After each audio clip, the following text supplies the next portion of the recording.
sehat jasmani dan rohani ya, sehat jasmani dan rohani. Kemudian ini dapatnya dari mana dan uploadnya di mana kan gitu ya. Surat kesehatan jasmani dan rohani. Ini biasanya ada psikologi ya. Kemudian poin ke-9 ini juga yang ditanyakan, bebas narkotika, psikotropika dan zat aditif lainnya atau nafsa. Ini kira-kira diuploadnya kapan ya, dapatnya di mana dan harus kapan, tanggalnya berapa. Assalamualaikum warahmatullahi wabarakatuh. Selamat siang teman-teman guru semua, sobat-sobat guru semua. Jumpa lagi dengan saya di Manga Fursa Channel. Channelnya Bapak dan Ibu guru semua untuk berdiskusi mencari sebuah solusi ya.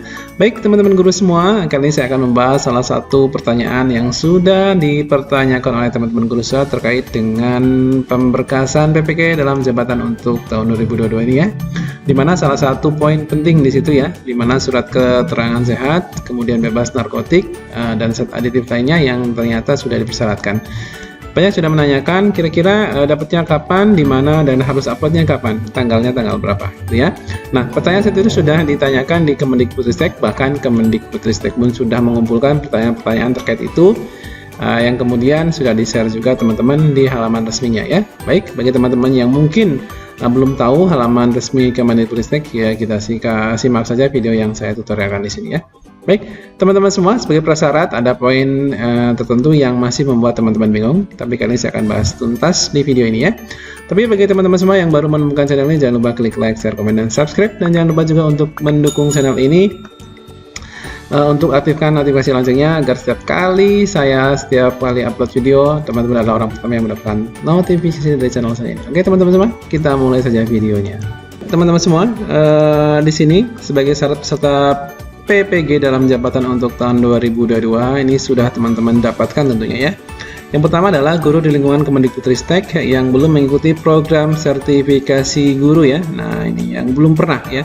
Nah, kalau yang sudah pernah ternyata mengundurkan diri tengah perjalanan, ini sudah maaf sekali tidak bisa diundang di sini ya. Nah ini sudah di blacklist kalau tidak salah ya. Menurut informasi video conference yang sudah saya dapatkan tanggal 10 Februari kemarin ya. Jadi teman-teman guru yang lalu tahun 2019, 2020, 2021 yang ternyata sudah pernah mengikuti program revisi guru dan kemudian di tengah perjalanan dia mengundurkan diri, dia tidak akan dipanggil lagi ya, karena itu sudah menggunakan dana dari pemerintah atau dari APBN dan sudah di blacklist, jadi tidak akan mendapatkan undangan lagi. Jadi teman-teman guru semua nanti kalau sudah mengikuti PPG dalam jabatan, mohon setelah mengikuti pembelajaran tidak mengundurkan diri di tengah jalan, gitu ya. Oke, yang kedua, syarat untuk peserta PPG dalam jabatan tahun 2022 adalah dia terdaftar di Dapodik ya, di Dapodik Kemendikbudristek tentunya. Nah, ini teman-teman semua sudah paham. Jadi bagi yang belum terdaftar ya mohon bersabar saja. Kemudian dia harus mempunyai NUPTK. Nah, ini NUPTK ini penting sekali teman-teman semua. Nah, ini segala suatu akses nanti harus bersyarat NUPTK ya. Banyak di naungan instansi negeri guru honorer tentunya yang bukan PNS atau non PNS ya. Ini belum bisa mendapatkan NUPTK karena syarat mendapatkan NUPTK adalah harus punya SK dari tentunya yang berwenang ya, bukan kepala sekolah kalau di bawah naungan sekolah negeri gitu ya. Jadi teman-teman semua yang belum mendapatkan NUPTK ini adalah salah satu kendala untuk tidak bisa mengikuti program PPG dalam jabatan tahun 2022 ya. Nah, tentang NUPTK bagi teman-teman semua yang belum terundang tentunya dia tidak bisa mendaftar, dia belum terdaftar di Dapodik dan dia tidak akan bisa mengajukan NUPTK karena NUPTK nanti pengajuannya lewat Dapodik juga teman-teman semua. Jadi yang poin 2 ini harus diselesaikan dulu bagi teman-teman guru yang masih belum terdaftar di Dapodik. Akan berkelanjutan ke NUPTK juga. Oke, poin keempat teman-teman, telah diangkat menjadi guru sampai dengan 1 Januari 2019. Ini ya. Jadi teman-teman semua yang sudah diangkat menjadi guru sampai Januari 2019 ini punya kesempatan untuk mengikuti program profesi guru dalam jabatan tahun 2002 untuk kategori yang kedua ya. Ini lamanya kalau untuk periode TMT 2016 sampai 2019 yang Januari ini nanti lamanya sekitar 1 semester ya, 2 kalinya dari TMT yang Desember 2015 ke bawah. Oke, poin yang kelima teman-teman, dia memiliki kualifikasi akademik S1 atau minimal D4 yang linear dengan pilihan bidang studi yang akan diikuti ya. Jadi bagi teman-teman yang sudah mulai mendaftar ya, sudah mulai mengisi biodata, ini tentunya harus linear dengan bidang studi yang dipilih sesuai dengan ijazahnya. Jadi ini hati-hati sekali, nanti tentunya akan ada yang ditolak ya. Sudah banyak yang sudah ditolak karena tidak linear dengan program profesi guru yang dipilih bidang studinya ya.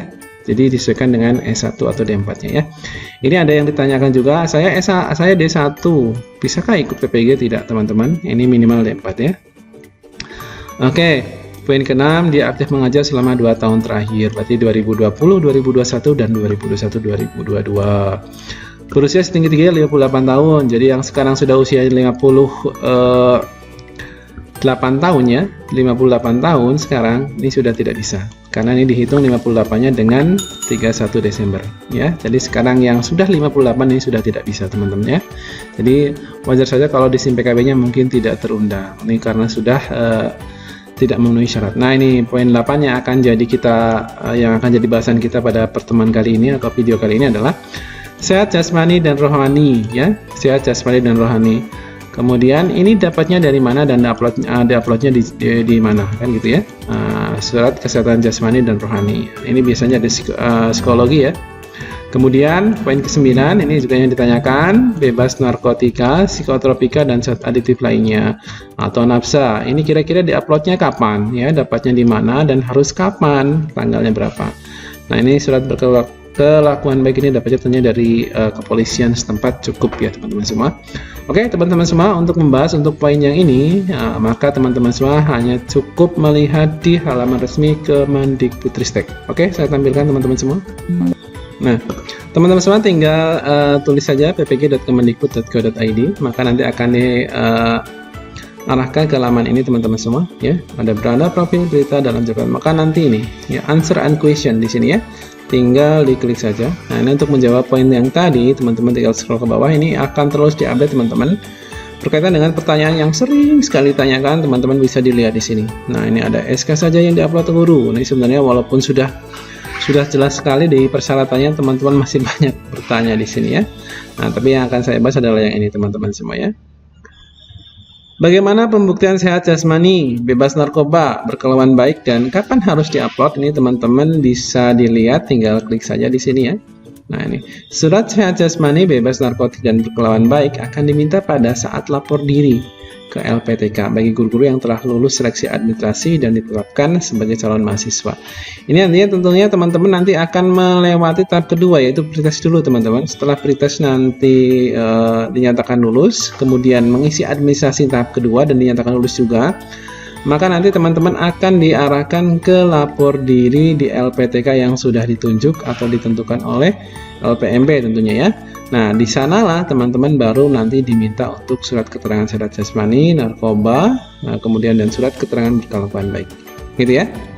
Jadi tidak sekarang untuk diuploadnya ya. Nah, kita lanjutkan untuk pertanyaan yang baru ditanyakan oleh teman-teman di sini ya.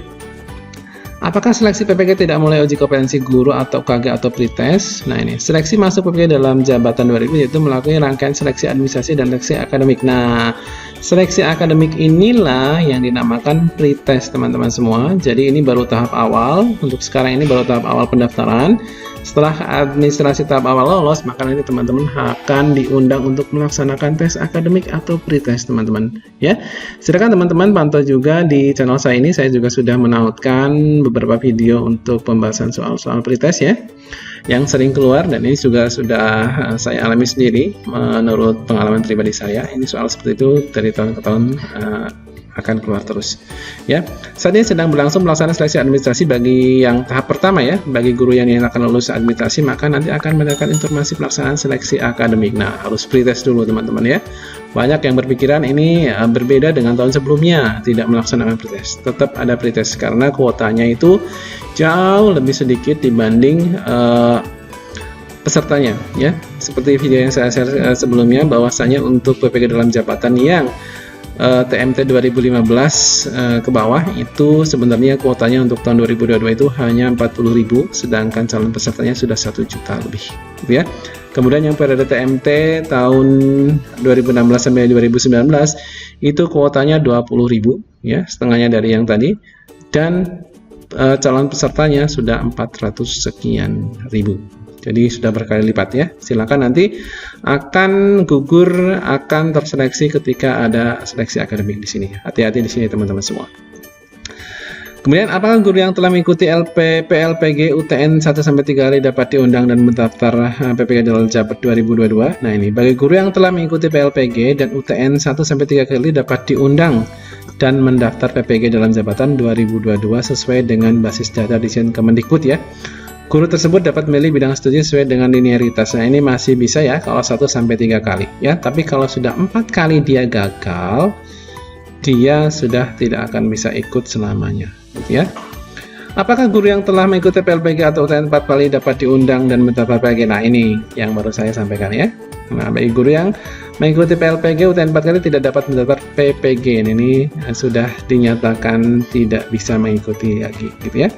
Nah, tapi ada keterangan di sini teman-teman, ini juga saya baru baca di sini ya. Berdasarkan peraturan yang berlaku pada saat pelaksanaan PLPG Permendikbud nomor 29 tahun 2016 pasal 7, dinyatakan bahwa guru yang tidak lulus dapat mengikuti UKG sebanyak 4 kali ya, dalam jangka waktu 2 tahun. Ingat, waktunya hanya 2 tahun saja. Sehingga guru-guru yang telah mengikuti UKG atau UTN 4 kali telah terpenuhi hak-haknya dalam program sertifikasi guru ya.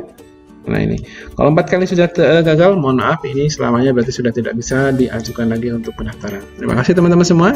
Mudah-mudahan video ini bisa membantu teman-teman semua mencerahkan apa yang menjadi pertanyaan sejauh ini. Terima kasih, selamat siang. Assalamualaikum warahmatullahi wabarakatuh. Sampai jumpa di next video. Jangan lupa juga klik like, share, komen, dan subscribe. Assalamualaikum warahmatullahi wabarakatuh.